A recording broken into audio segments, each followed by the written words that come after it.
لا تجدنہم، اور البتہ تم پاؤ گے انہیں، احرصا زیادہ حریص، الناس لوگ، علی حیات زندگی پر، ومن اور سے الذین جو لوگ، یا جن لوگوں نے اشرکو شرک کیا، یودو چاہتا ہے، احدہم ان میں سے ہر ایک، لو کاش، یعمر وہ عمر پائے، الف سنتن 1000 سال، وما اور نہیں ہوا وہ بمزحزحہ اسے دور کرنے والا، الزحزح جو ہے بطور مصدر دور ہٹانا، برطرف کرنا۔ قرآن کریم میں ایک جگہ پہ آتا ہے فمن زحزح عن النار، جو دور کر دیا گیا آگ سے،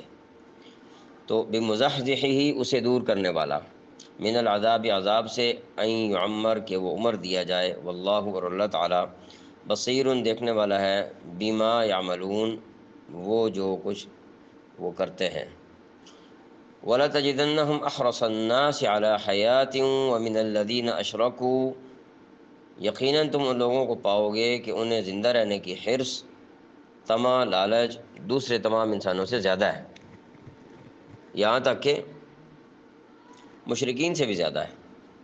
یعنی یہ جو یہود و نصارہ ہیں، یہ جو بنی اسرائیل والے ہیں، جو ان کا تذکرہ چل رہا ہے، تو ان کے ساتھ چونکہ نبی علیہ السلام کے زمانے میں مکہ مکرمہ میں، مدینہ منورہ میں یہود بھی تھے، مشرکین بھی تھے، تو اب یہ تو مقابلتاً کہا جا رہا ہے کہ یہ اپنے ایماندار ہونے کا، مومن ہونے کا دعویٰ کرتے ہیں، تو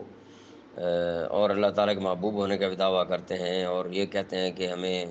چند دنوں کے لیے اگر آگ میں جانا بھی پڑا تو آگ چھوئے گی، اتنے اتنے بڑے دعوے کرتے تھے۔ تو ارشاد فرمایا کہ تم ان لوگوں کو پاؤ گے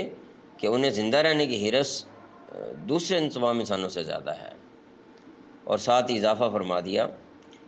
یہاں تک کہ مشرکین سے بھی زیادہ ہے۔ زندگی کے حریص ہیں، یہ موت کی تمنا کیسے کریں گے؟ یود احدہم لو یعمر الف سنہ، آگے مزید بتلایا، اللہ تعالیٰ دلوں کے بھید جانتے ہیں، فرمایا ان میں کا تو ایک ایک شخص یہ چاہتا ہے کہ 1000 سال عمر پائے،